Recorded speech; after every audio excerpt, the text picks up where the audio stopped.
Seja muito bem-vindo, esse é o canal Lentes e Lentilhas e hoje nós estamos em uma transmissão ao vivo para a gravação do nosso episódio do podcast. Vamos falar então sobre colorização em vídeo.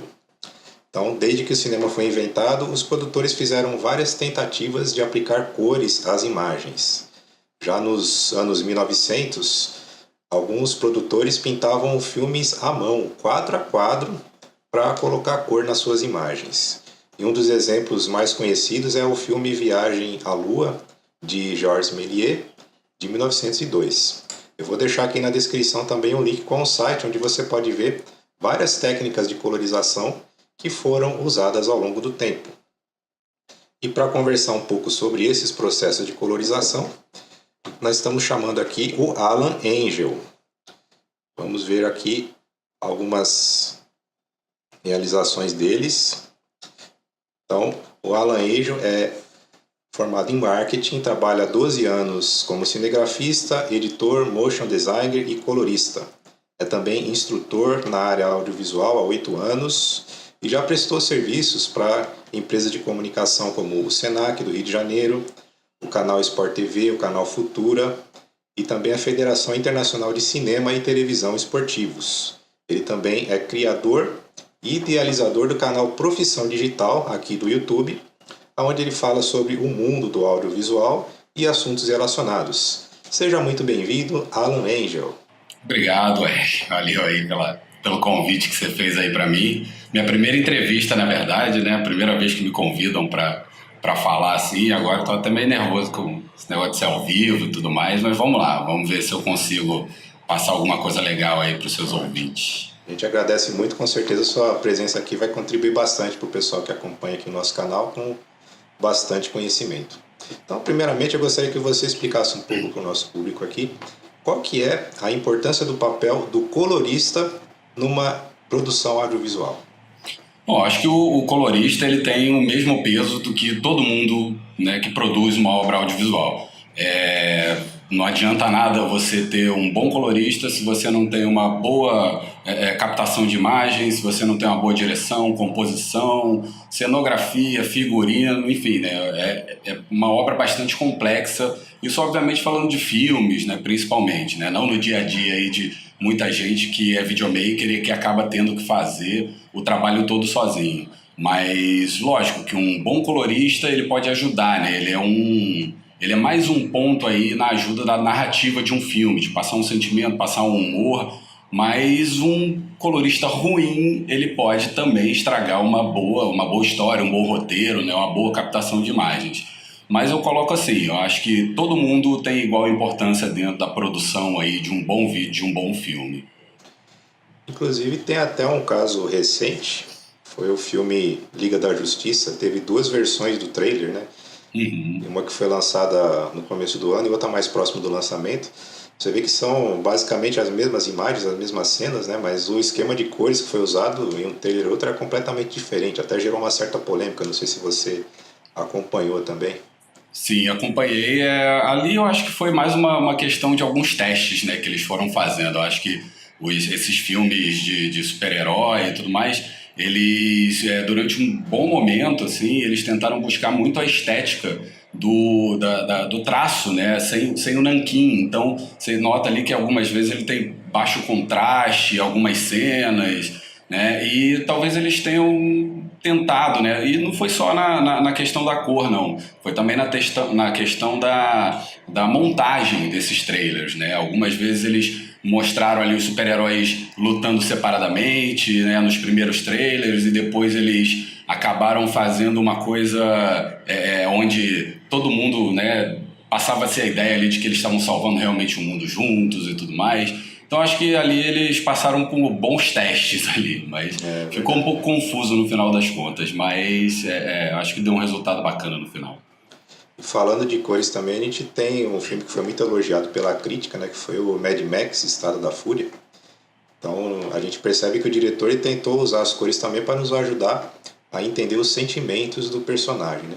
Então como é que é esse processo de buscar referências e definir uma paleta de cores para cada produção que é feita assim? É algo complexo, né? A cor, ela pode te levar para vários lugares. Você pode, com a cor, definir, por exemplo, um sentimento, né, de um personagem, ou então um humor de uma cena, se ela está mais azulada, ou se ela está mais esverdeada, ou mais avermelhada, isso vai querer dizer alguma coisa. Tem, enfim, inúmeros filmes aí que a gente consegue ver isso, por exemplo, Beleza Americana, né, que é um filme que eles trabalham bastante ali a tonalidade de azul e de vermelho, né, para trabalhar um pouco essa coisa do amor que ele sente lá pela menina e da vida sem graça dele, né, daquele escritório que ele trabalha lá e tudo mais. O Mad Max, eu acho que eles conseguiram ali um bom contraste de cor, né, o laranja e o azul, o vermelho e o ciano, eles são cores opostas e isso funciona bastante dentro da trama. Eles também fizeram coisas bastante saturadas ali, né, para dar essa ideia de um futuro pós-apocalíptico, né, onde todo mundo briga por água e por combustível, né, dá um pouco até essa sensação de sede, do calor do deserto e tudo mais. E nas partes de noite, né, como funciona aqui, né, no nosso mundo, de manhã o deserto é muito quente, à noite é muito frio. Então eles fizeram também uma noite americana bastante acentuada no azul ali, bastante saturada, né? Eu acho que é um filme que eles conseguem também criar uma conexão, né, entre o Warboy lá, né, que para mim é um dos personagens principais do filme, mais até do que o próprio Max, né? Com relação de olhares e tudo mais.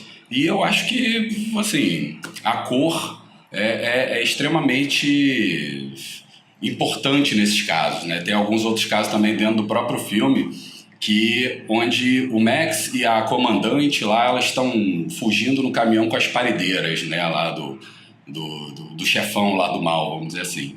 E eles estão numa tonalidade de azul na frente e elas lá, como elas estão juntas, né? Então, para ter uma ideia de conexão entre elas, por exemplo, você tem uma luz mais quente ali, né? Mais quente ali. Então, você pode criar conexões, você pode colocar, por exemplo, temporalidade, né? No filme do Aviador, por exemplo, eles usam muito esse negócio eles pesquisaram que na época... o Aviador trata de um filme, né, sobre um milionário chamado Howard Hughes que adorava cinema e ele produziu os filmes, tentou produzir, na verdade, um dos maiores filmes de guerra da história e tudo mais, mas eles, por exemplo, separaram temporalmente ali o filme, né, em duas partes e eles usaram a correção de cor pesquisando, por exemplo, as técnicas que eram usadas para revelação, né, dos filmes na época. Então era o Teal Strip, Technicolor, eles passavam, era esse tipo de correção de cor, que dava mais uma coloração ali ciano, magenta. Depois, quando eles mudam, né, temporalmente ali, a segunda parte do filme, ele já tem uma cor mais do True Strip Technicolor, que era uma outra forma de gravar e revelar esses vídeos. Então a cor, ela pode ligar pessoas, né, fazer conexões, falar sobre qual é a personalidade, né? Falar um pouco sobre o sentimento ali dos personagens. Ele pode também ligar o local, né? Como no Traffic, por exemplo, que é o filme do Benicio del Toro com Michael Douglas, que se passa no México e nos Estados Unidos, né? No México, toda a tonalidade do filme é mais amarela, nos Estados Unidos é todo mais pro azul, então passando essa ideia, além do calor, né, do México e tal, que é um personagem mais visceral, né, ele é mais emoção e tal, tá lá no meio daquela guerra, enquanto nos Estados Unidos o cara tá naquele jogo mais frio, né, aquele jogo mais um jogo talvez mais mental. Então isso é bem interessante, a cor, ela pode te indicar diversas coisas, né? Você tem que ser uma coisa pensada, não adianta você falar, não, vou gravar aqui, depois eu vou fazer, assim ficou bonitinho e acabou. Não, as cores têm, elas falam também, né? Elas têm que fazer parte da narrativa. Tem um estudo por trás, né? Tem, bastante. Agora, obviamente, a gente não tem acesso àquelas maravilhosas câmeras de cinema, né?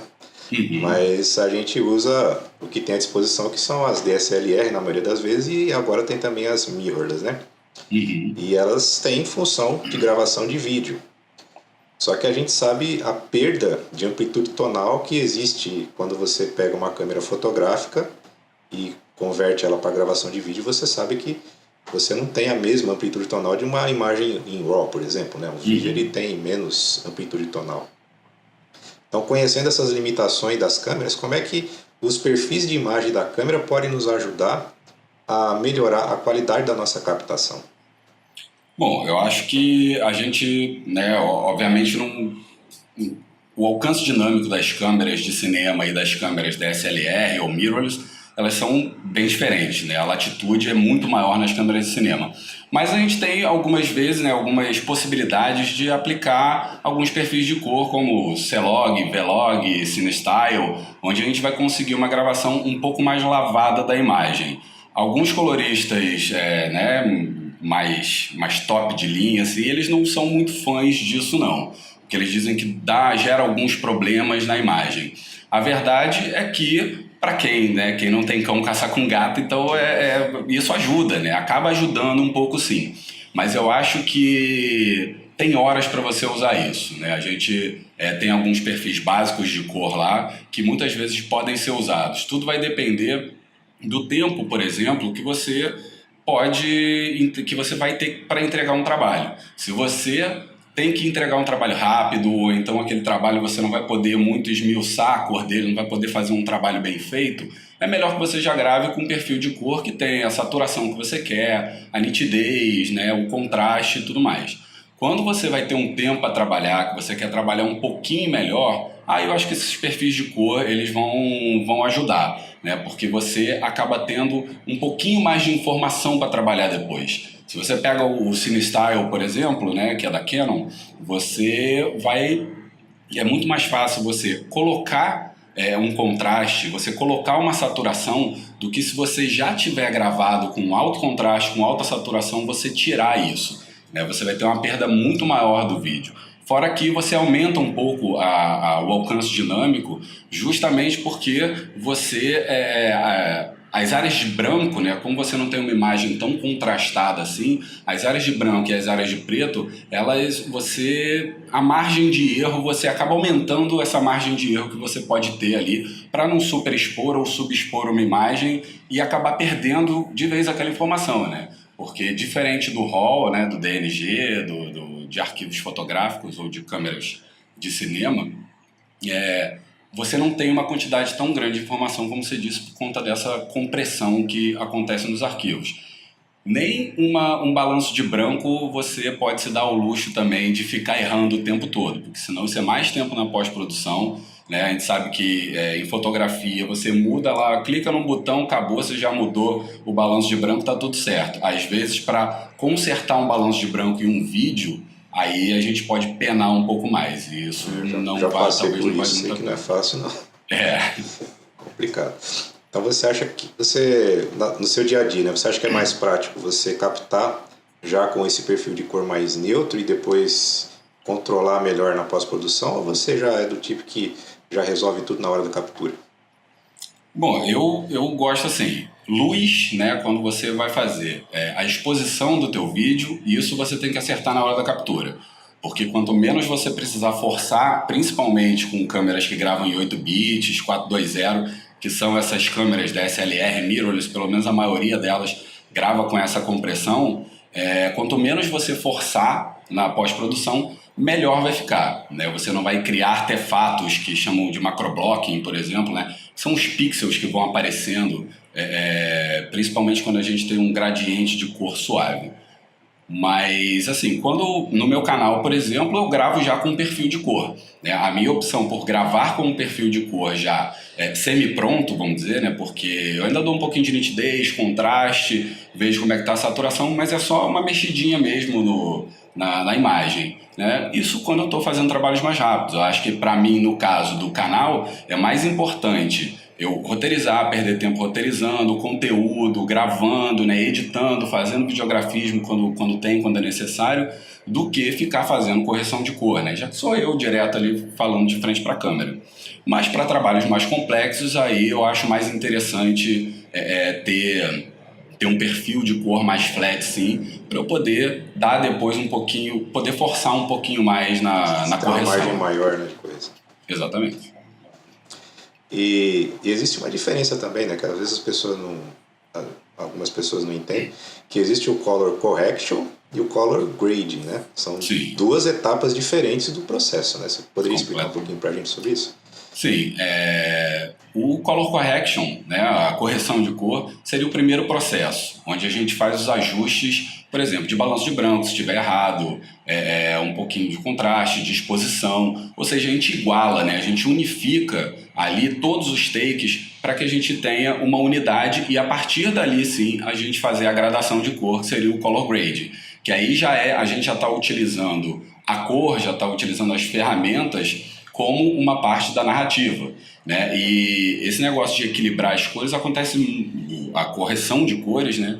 Às vezes, mesmo você usando duas câmeras iguais, por exemplo, outro dia eu passei por isso, simplesmente você mudar uma lente, você já vai ter ali uma relação, às vezes, de cor, de exposição diferente, mesmo que você coloque as duas câmeras configuradas exatamente da mesma forma. E é muito normal hoje em dia você gravar, sei lá, eu gravo com uma Nikon, com uma Canon, com uma GoPro, por exemplo. São câmeras que têm perfis diferentes, que mesmo que você coloque tudo igual nelas, você vai ter uma diferenciação ali. E aí você vai precisar dar uma unidade para aí sim você partir para a gradação de cor, né? Para o color grade. Você falou um negócio interessante a respeito de lente, né? A gente fez um episódio aqui com o Armando Vernalha, Aham. e ele comentou exatamente sobre isso, né? Que no cinema existem as lentes com a escala T, né? O T-stop. Porque garante que, por exemplo, você vai ter ali a mesma quantidade de luz, né? O mesmo volume de luz em todas as lentes, né? Mesmo que você tenha que gravar com câmeras diferentes, né? Você tendo as lentes iguais, a gente sabe que aquela escala lá, o T 3.5 vai ser T 3.5 em todas as unidades que você usar, né? Isso. Por isso são lentes mais caras até, né? Muito, mas não tá pro nosso bico, não. Não. E também uma parte muito importante desse trabalho de colorização é o monitor que a gente usa, né? Uhum. É muito importante ter também o tipo correto de monitor, que ele reproduz um espectro de cores maior, o processo de calibrar o monitor. Como é que é o seu dia a dia a respeito disso? Você recomenda assim, algum modelo, alguma marca específica, que a gente pode confiar realmente que o que a gente está vendo naquela tela é como vai sair a imagem mesmo?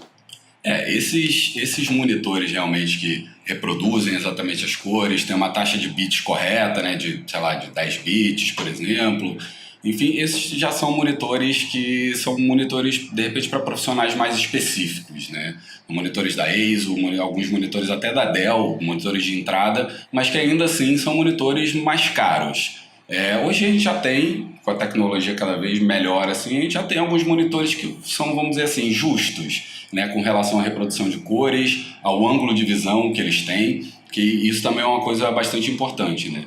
Quem joga videogame geralmente procura esse tipo de monitor, que é aquilo, você editar cor num laptop, por exemplo, se você olha um pouquinho de lado ou levanta um pouquinho sua cabeça, já mudou completamente a luminosidade daquele monitor, né? Vocês já mudaram as cores ali. E tem alguns monitorezinhos que hoje em dia eles te dão um ângulo bem perto dos 180 graus, ou seja, mesmo que você chegue, tem por exemplo um cliente olhando aqui de cima o trabalho que você está fazendo, ele vai enxergar exatamente a mesma coisa que você está enxergando, né? Tem monitores aí em torno de entre 600, por menos de R$ 1.000 você consegue monitores justos, assim, que não vão ser monitores profissionais, por exemplo, para quem trabalha com cinema ou TV, mas que vão te dar uma boa reprodução de cores e que você vai poder trabalhar, né? A gente não pode querer começar lá com um top de linha. Logo, né? Exatamente. E assim, eles te dão opções de calibragem, né? A calibragem, a gente tem duas formas de fazer. Ou via software, que não é a recomendada, né? Onde você roda um programa dentro do computador e ele calibra isso. A forma mais correta de você fazer é através de um hardware, que é tipo um mousezinho que você coloca na frente do monitor, roda um programa e ele mesmo vai fazer automaticamente essa calibração. Só que são aparelhos assim que custam $200, $300 os medianos. Então não é uma coisa barata, principalmente vindo aqui para o Brasil, né? Imagina quanto é que vem um aparelho desse. E assim, para fazer 3, 4 vezes por ano isso, mais ou menos. Então, acho que para quem está começando, monitores...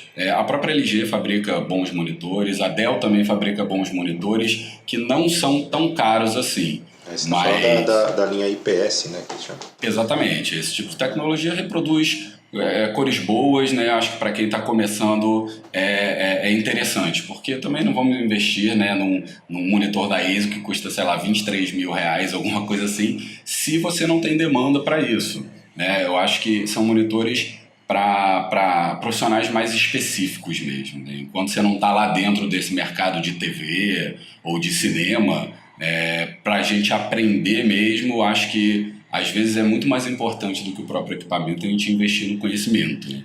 Muita gente, às vezes, quer comprar o equipamento, né? Gasta o dinheiro num equipamento muito bom, mas esquece um pouco a história do conhecimento também, né? O conhecimento é a parte mais importante, né? Com certeza. Agora vamos falar um pouquinho sobre as ferramentas que os editores de vídeo colocam à nossa disposição para a gente fazer correção e controle de cor, né? Por exemplo, tem os medidores dos editores de vídeo, a maioria deles tem, que são os scoops, né? Tem o Waveform, o Vector Scoop. Para que serve cada um deles? Como é que a gente pode usar isso a nosso favor, para não confiar só na imagem que a gente está vendo, mas ter uma referência numérica ali mesmo para saber se a cor está do jeito que a gente quer? Sim, para quem é de fotografia seria mais ou menos ali o que é o histograma, né, para o fotógrafo.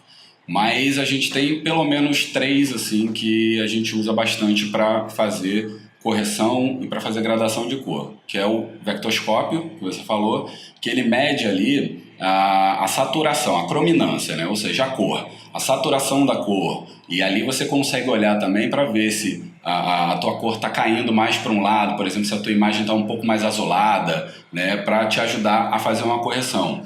Outra coisa importante do vectorscópio é que ele tem uma linha onde a gente faz o tratamento de pele, né? Que é uma linha que qualquer tipo de pele, independente da etnia, negro, branco, enfim, amarelo, qualquer etnia, a gente tem uma coloração mais pendendo ali para o vermelho. E aí a gente também usa bastante o vectorscópio para isso, né? Existem marcações, né? Porque, por exemplo, a gente tem regras para mandar vídeo para a televisão. Então, se você passa de um determinado ponto, o vectorscópio está ali para te avisar, olha, passou do limite, senão vai voltar, a engenharia não vai aprovar aquele vídeo para ser transmitido. O waveform, ele é para medir a luminância, né? Para medir a luz. Então, ali também você tem uma escala, que é uma escala feita em IRE, né? Que é uma unidade de medida de luz, e você tem os limites ali, que a TV brasileira geralmente é entre 7,5 e 100, né, entre as áreas mais escuras e mais claras ali do teu vídeo, e ele te ajuda a ver essa parte de luz, né? No caso, você também pode ver ali o desequilíbrio de cores entre os canais, né? Geralmente, dependendo de como você configurar o teu waveform, você também pode ver se, por exemplo, o canal vermelho está um pouco acima do canal azul e se isso está gerando algum problema ali visual no teu vídeo, né? Assim como o padrão RGB também, que é praticamente a mesma coisa que o waveform, só que ele divide nos 3 canais, né? No RGB, no vermelho, no verde e no azul. Tá? Então você também consegue visualizar ali se tem alguma disparidade entre os 3 canais. O mundo ideal, assim, né? O mediano seria os 3 iguais, mas a gente não pode confiar totalmente também nesses gráficos, porque imagina que você está filmando numa praia e o céu está extremamente azul. A maior parte do teu vídeo, o que vai ser? Vai ser o céu azul. Então, obviamente que o canal do azul vai estar mais alto, principalmente nas altas luzes. Então, ali nesse caso, você não precisa equilibrar os 3 canais. Você vai ter que levar em consideração que aquela cor é predominante no seu vídeo. Então, só expliquei isso daí para dizer o quê? Não é para levar, né, a ferro e fogo os escopos de vídeo. É para você analisar ali, para você se manter dentro dos padrões, quando a gente está falando aí de TV, de cinema, e para você não extrapolar nenhum limite, né? Mas você tem que levar em consideração também a parte visual do teu vídeo. Você não pode simplesmente só navegar por instrumentos, né? Você tem que olhar os dois e um auxilia o outro. Enfim, Eu já tive um caso também que eu fiz uma produção para televisão e olhando aqui no meu monitor tava tudo certinho, né? Passei em outro aparelho de televisão, tudo. Quando foi transmitir, né, o padrão de broadcasting, o limite do branco é bem mais baixo. Aí tava tudo estourado, você não via nada, é complicado. era uma pessoa de branco no fundo branco, então você só via um rosto na parede, assim, não dava pra distinguir nada. Mas aí foi depois que eu fui ver que o limite para transmissão em TV era bem mais baixo, né? Eu regulei e ficou tudo certo. E outra ferramenta que se usa muito hoje em dia são os LUTs, né? O Color Lookup Table, ou tabela de pesquisa de cores. É uma forma até rápida, né, de você criar um visual totalmente diferente aí para o seu vídeo, fazer uma colorização mais artística, e também tem a parte técnica, né? Por exemplo, se você grava com um determinado perfil de cor na sua câmera, você pode corrigir esse perfil muito rápido utilizando um desses arquivos, né? Você tem experiência com esse tipo de arquivo também? Você tem usado? Como é que você lida com isso? Os LUTs, na verdade, né, eles são arquivos que são criados pelo diretor de fotografia, às vezes com a ajuda do colorista, mas que são usados, na verdade, com... a eficiência deles é maior, inclusive, na produção do vídeo. Tá? Você tem aqueles monitores externos, né, gravadores externos, onde os diretores e o diretor de fotografia ficam olhando aquela cena que está sendo gravada, e ali você pode botar alguns LUTs desses. Né? E aí, com esses LUTs, o diretor de fotografia ele já consegue ver mais ou menos ali como o produto final vai ficar. Né? Então é uma ajuda para afinar a luz, por exemplo, né? Para ele saber se aquele enquadramento vai dar certo, enfim, se o ator vai estar bem posicionado. Né? E aí depois esse LUT ele é usado como vamos dizer assim, como um primeiro passo do colorista. Ele não vai ser o produto final. Né? Hoje em dia tem muita gente que usa o LUT como produto final, né? Como um filtro, na verdade, como se fosse um filtro do Instagram lá que você coloca no vídeo. E na verdade ele é um começo do trabalho, né? Ele é só uma ideia para o diretor de fotografia na hora da gravação, na hora da produção, e para o colorista pode ser opção ele começar através de um LUT ou não, né? Ou então para isso que você falou também, para de repente já tem o próprio Premiere, né? Ele já tem alguns LUTs ali para câmeras que na verdade não servem de nada porque são câmeras tipo ARRI, RED, né? Câmeras que são top de linha aí, mas eles já corrigem alguma coisa daquele perfil de cores que você gravou, né? O então ele pode Technicolor também, né? No próprio site você baixa o arquivo de instalação para a câmera e também tem a curva de correção tem um arquivo de LUT que você já carrega e já você já joga, você já tem ali um bom ponto de partida, né, dentro desse. Mas eu vejo muita gente usando. Outro dia eu estava num grupo de discussão lá no Facebook e aí o cara postou, né, um vídeo lá, tava com uma correção bacana assim de cor, né, do vídeo que ele fez, e a primeira coisa que muita gente estava perguntando embaixo era distribui esse LUT aí pro pessoal, não sei o que e tal. Então eu acho que muitas vezes as pessoas usam como uma forma de facilitar o trabalho, né? Eu acho que para determinados trabalhos não tem problema nenhum você jogar um LUT ali, dar uma corrigidinha, tá bom. Né? Dependendo do trabalho, se tiver que ser rápido, se você não estiver sendo bem remunerado por aquele trabalho, se aquele trabalho não vai ser um portfólio para você, ou se você não tem muito conhecimento de correção de cores. Aí eu acho que é válido esse uso. Mas eu acho que o uso dele realmente seria para um ponto de partida, né, para o seu trabalho. Ótimo. Alan, nós estamos aqui encerrando então o nosso programa. Eu gostaria de agradecer imensamente aqui a sua participação. A gente aprendeu muito aqui com as suas dicas. E vou deixar aqui o espaço aberto para você deixar aqui os seus dados de contato, quem quiser conhecer melhor o seu trabalho, se você tem alguma agenda de cursos, workshops, aí o espaço é seu agora. Obrigado, Eric. Pô, agora que eu tava ficando mais tranquilo, tava me soltando um pouco mais, mas eu tô ligado da restrição aí de tempo. Cara, por enquanto eu não tô com cursos, né? Eu tô com alguns projetos aí mais pra frente. Por enquanto eu tô com o meu canal lá, pode procurar por Pro Digital ou Profissão Digital, que vai aparecer lá no YouTube. Tenho também uma fanpage lá no Facebook, né? Que é Cursos AEPIX. Mas, assim, de cursos hoje em dia eu deixei isso um pouco de lado, né, porque estava ficando muito trabalhoso por conta de outros trabalhos também que eu desenvolvo, eu também dou aula, né, mas para o ano que vem eu estou assim, projetando algumas coisas do tipo, de repente, fixar um workshop, alguma coisa assim, alguns cursos, e tenho vários planos também lá para o canal, né, eu espero que esse ano de 2018 aí a gente consiga fazer algumas coisas bem bacanas, né, lá pro canal. E tô focado um pouco nisso agora também, né, além dos meus trabalhos pessoais e das minhas aulas. Mas obrigado aí por ter convidado, viu, mais uma vez, porque além do que, depois que eu vi lá as pessoas que você já entrevistou, eu me senti mais lisonjeado ainda, né? Eu achei, pô, todo mundo ali, só fera, e o Alan lá no meio. Eu falei, mas pô, beleza, Com obrigado certeza a gente mesmo. seleciona muito bem, a gente quer exatamente fazer isso, né? Trazer informação de qualidade com profissionais gabaritados aí que já têm vivência no mercado para mostrar que realmente é possível a gente desenvolver um bom trabalho com conhecimento, né? Como você comentou, né? Muita gente se prende muito no equipamento Uhum. ou procura alguns atalhos ali, mas quando a pessoa tem um conhecimento profundo mesmo, realmente a gente percebe a diferença na qualidade do trabalho. A gente vence até algumas limitações do próprio equipamento, né? Exatamente. É isso aí, Ana. Muito obrigado.